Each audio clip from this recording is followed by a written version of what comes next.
Hey, everybody out there. Thank you for coming to my GoFundMe page. Whether you donate or you pass it along to other people, thank you very much for whatever you do. So, I am disabled, and I'm trying to move to a better, more hospitable city for me. The thing is that it's really hard for me to get around. I can't really drive very much, and pretty soon I won't be able to drive at all. Um, and I live in San Antonio, Texas right now, and it's um, everything is very far away. Like I can't get to the grocery store, the gas station, even Walgreens without a car. Um, I'd have to take the bus. I have 22 doctors. Yeah, not kidding. I have 22 doctors. So I'll go over all of that stuff. And getting to my doctor's appointments, plus all my procedures and all this stuff, I can't really do it with the system that we have here. We have not a really great bus system. I mean, it takes me 2 hours to get to one appointment one way, which would take 20 minutes in a car. 2 hours. So that means I'm spending 4 hours on the bus to go to one appointment. That's crazy. And I have at least a couple appointments every single week, so I'll be spending most of my time on these buses. So I need an easier way. So I'm trying to move to New York City. And New York City is ranked in the top 10 of the best places for someone that's disabled to live. It's quality of life is basically what it is. I need an apartment where I am surrounded by stuff. Most apartments, you walk out, there's grocery stores, there's bodegas, there's restaurants, there's fast food places, there's, urgent care clinics, there's all kinds of stuff, little corner stores, whatever. They're surrounded, they're everywhere. New York is very compact, and that's what I need. Plus, the subway. And that I really need the subway. Their bus system is really good. But to the subway, that's something that I really, really need. I've been to New York a bunch of times. I've ridden the subway. I know how to get around and stuff. And I've looked at different boroughs. I've looked in the Bronx. I've looked in Brooklyn. I've looked in Queens. All around the area and stuff. Inwood and all that stuff. So we've gone around to a bunch of places. In a bunch of areas in daytime and at nighttime to see, the difference in places. And believe me, there's a lot of difference in some of the places, especially if you go at nighttime. But so that's what I'm trying to do is I'm on disability. So I have a set income. And yes, I know New York is very expensive. But for me, it's just something that I need to do. I can't live a life here. It's really hard. I want to be able to just, not depend on anybody. I want to be able to go out of my house and go to the grocery store, go to, the restaurant, or go to my doctor's appointments or my procedures. Or I have a lot of procedures that are a lot of scans and all kinds of stuff that I do. So I would like to go and be able to do that stuff, not have to depend on people to drive me around everywhere, because that's basically what it's like, is that I have to find out, if this person can take me here, if this person can take me here, if this person can take me here, people get tired of that. So you're not saying anything. I mean, my family, loves me to death, and I know a lot of them don't want me to leave and stuff, but I need to do what's best for me. My kids are grown up. I have 2 kids. They're already old enough. They're, 19 and 27 years old, so they're good. Now it's time to do me. So I'm trying to get enough money to where me and my son can fly over there and look for an apartment, find an apartment, put on a deposit. I got to put on the deposit plus, whatever rent, and then deposits for my animals. I have a service dog, which she doesn't need a deposit for, but I have another dog and cat and stuff. And so, but my service dog, she doesn't count. As per law, she doesn't count. So, but yeah, put down pet deposits and then come back, pack all my stuff, move over there. It's then have my sons fly back or something. I don't know. So it's going to be an ordeal, but it's going to be worth it, I believe, in the end, because I will have a better quality of life. And that's really, what I'm trying to do, because things for me just tend to get worse. And I would like to live my life, the rest of my life, actually live it. So I hope you know what I'm saying. So I'm going to go over some of this stuff with you. So this is my problems, or what I like to call totally effed up. So I have a rare disorder. It's called Klippel-Feil syndrome. It's Klippel-Feil syndrome. So most of my skeletal structure is messed up, and a lot of my internal organs, and that's because of the Klippel-Feil syndrome. A lot of people don't know they have it. They usually just, it's classified as if you have some vertebrae that are fused, your cervical spine. So your neck is your cervical, and if you have two vertebrae that are fused, they say, oh, you have Klippel-Feil syndrome. And a lot of people, some people don't even know it until they get older and they have some kind of scan, and they're like, oh, well, you have some vertebrae. Most of us aren't like that. I wish that was true, but most of us aren't like that. But it does happen like that for some people. I'm on a board, on a Facebook thing for people with Klippel-Feil syndrome, and some people have said they didn't even know they had it. They're 50 years old, and I'm like, oh. Most of us, aren't that lucky. So you can see my neck, because I have 6 fused vertebrae. So you have 7 in your neck right there, and I have 6 that are fused. So I can only turn my neck here and right there. I can't turn it, well, with my mouth. I can't turn it any further than that. That's as far as I can go because of the vertebrae. Which is why I say that, to like, if I drive, I have to like turn like my whole body, to see. So, I also have scoliosis, which is the curvature of your spine. I have 2 messed up discs in my lower back, which is your lumbar, and I have a bone defect in my lumbar also. I have sciatica, which is pinched nerves. I have 1 pinched nerve in my lower back, which causes my leg to go numb, and then I have 1 in my neck up here that causes my arm to go numb. It's all mostly on my right side is what's messed up. So I have to have these things called radiofrequency ablations.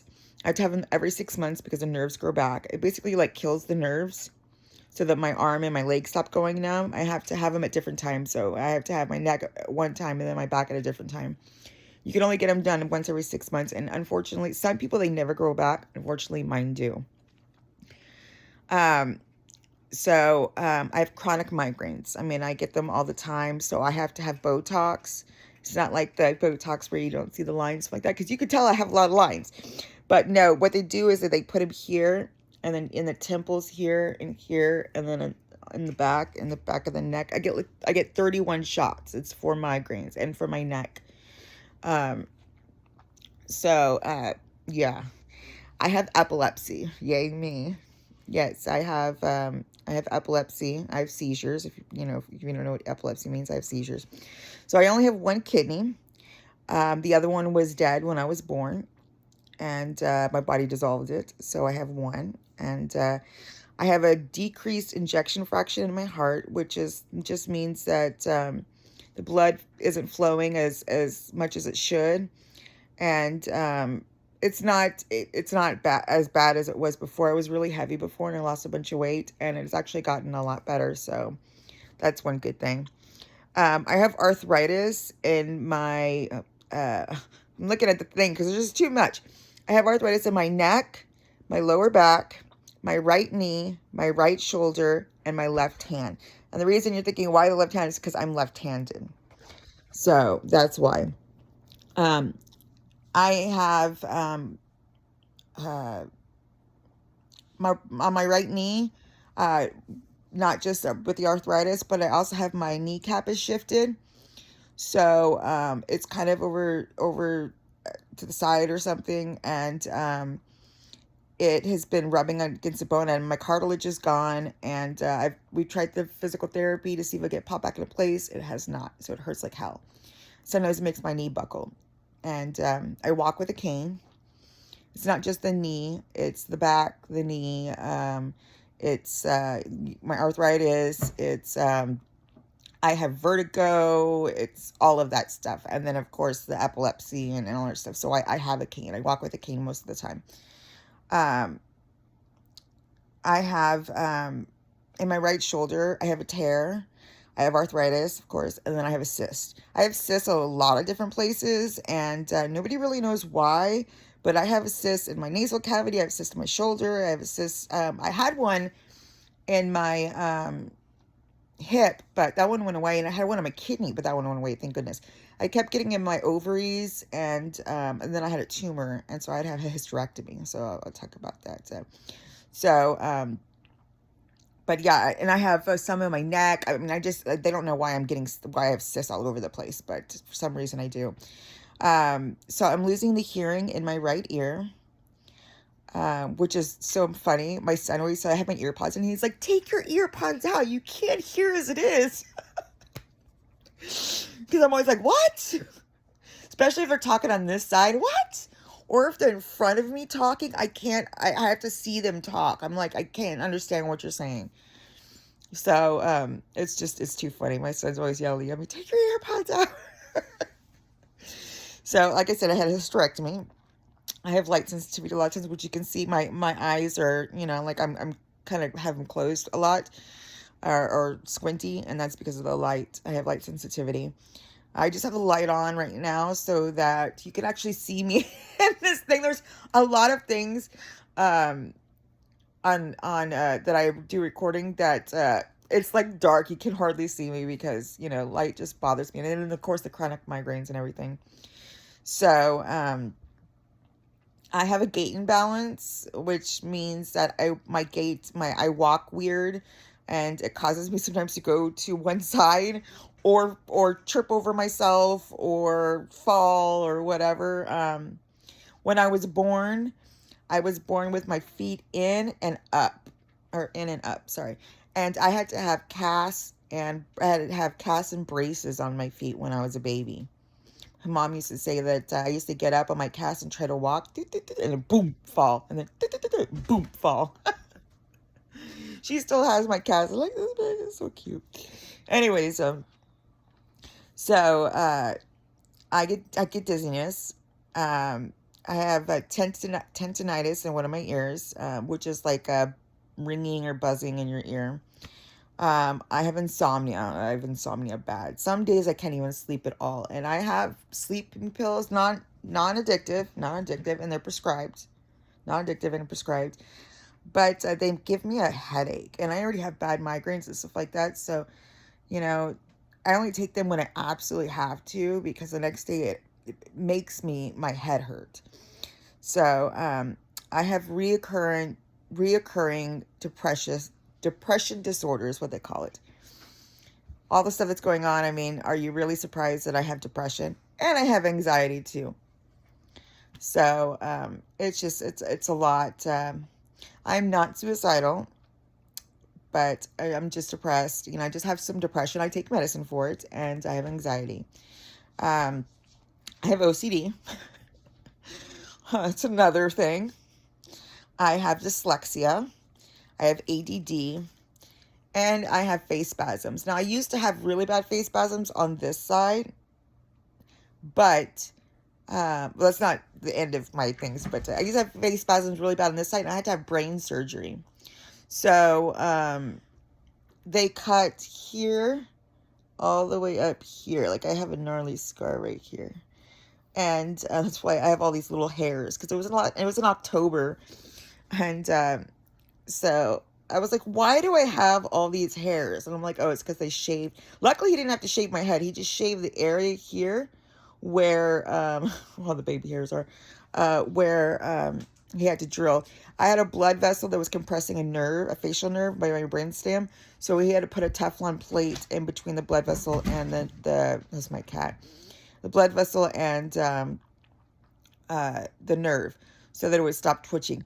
So my face stopped, it was, it's falling already, but that's because of the Klippel-Feil syndrome, but it was falling even worse. It was, like this, like if I didn't get it fixed, my face would completely fall like if I had a stroke. And or what is it, palsy or something like that. Um and it was causing problems with my sight and things like that. So we went ahead and did it, and it went away. I still have facial spasms, which they're trying to figure out right now. Because like if I do this, see, they just say, "Stop making faces." I'm like, I can't. I like making faces. So every time I make faces like that, I start twitching. So, but they're trying to figure that out. So we'll see. I do not want to do another brain surgery. So I have fibromyalgia, and then I have eye floaters. Eye floaters are like, where you see, if you look in the sun or something like that, or in a light, you see little spots. Well, I get those spots even when I'm not looking into a light or anything like that. And I am losing the peripheral vision in my right eye. Like I said, right side, in my right eye. This is also the side where it's having the facial spasms. So the peripheral vision loss, we're thinking it was part of the facial spasms going on for too long, because they have been going on for years before I finally got it fixed. And it was because they're trying this treatment or that treatment or that treatment, blah, blah, blah. That's my dog. So anyways, so that's all the stuff that is wrong with me. Now, these are my doctors. These are all my doctors. Some clinics, I have 2 or 3 doctors in one clinic. Like orthopedics, I have like 5. It's because they do different things in different specialties. So I have my PCP, which is a primary care physician.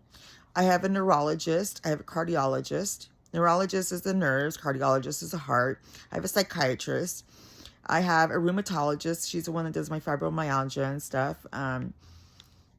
Fibromyalgia is like a pain in your muscles and things like that. It's not fun. I have a GYN, of course. She's the one that did my hysterectomy in. I actually still have 1 ovary left, so I have to go and get it checked every so often to make sure there's no tumors in that one like there was in the other one. So, but that's not, I just have that 1 ovary left. I have a urologist, which is the person that, helps you pee and stuff. I have an orthopedic spine doctor. See, this is where I say when they have different doctors. Orthopedic spine doctor. I have an orthopedic knee surgeon. I have an orthopedic shoulder doctor. I have an orthopedic hand surgeon and an orthopedic doctor. They're 2 different people. So then I have a pain clinic. It's a spinal clinic, but they give me pain meds. They're the ones who do a bunch of my procedures and things like that. I have an ENT. So the ENT clinic, it's a big clinic, and I have 3 doctors in that clinic. I have a one that does the ear, one that does the sinuses, and one that is a cancer doctor because of all my cysts in my throat and neck and stuff. So I have to see all 3 of those different, because they all have different specialties. And then I have a neurosurgeon. He's the one that did my my brain surgery. It's fantastic. I have an ophthalmologist, which is an eye doctor. I have a nephrologist, which is a kidney doctor. A dermatologist, which is a skin doctor. I have psoriasis. Oh, I don't think I put that in the list. Oh, no. All the stuff that's wrong with me, I forgot to put, I have psoriasis. So, yay. And then I have an optometrist. So I have an ophthalmologist and an optometrist. One deals with like your eyes and stuff like that. And then the other one also deals with your eyes, but he's a surgeon. And he's the one that's treating doing my peripheral vision loss and my eye floaters and stuff. And so those are all of my doctors. And then this is surgeries, procedures, and scans. So I had a toe separation. I had webbed toes, 2 of them on each foot. So I had a toe separation and skin graft when I was like 10 or 11. I had a tubal ligation. I had my tubes tied after my second kid because I had such bad problems having him. And then I had my gallbladder removed. I had a gastric bypass because I was way overweight and it was putting so much pressure on my body. This was 3 years ago, and I've kept the weight off and everything. And but I had to have it. My doctors were like, you've got to have this, or you're gonna die. So I did it. I had a hysterectomy and then had a brain surgery. So then I had casts and braces for my legs and feet, like I told you. I Botox the 31 shots for my migraines, and I get those every 3 months. You can only have them every 3 months. I have the radio frequency ablation for my cervical, which you can only do every 6 months. And then I have the radio frequency ablation for my lumbar, which is my lower back. And I get that every 6 months because my nerves grow back. Now, all of the stuff that I usually have to do all the time is urine. I have to pee in a cup, blood work, a lot of that, CT scans, which people call CAT scans, MRI scans, x-rays, constant eye machines, ear machines, heart machines, ultrasounds on my kidney, on, all this stuff. These are all regular things that I have to deal with. So, yeah, so that is all of my stuff. And so I would really appreciate any help you could give me towards my goal and to help me live a better life. Thanks.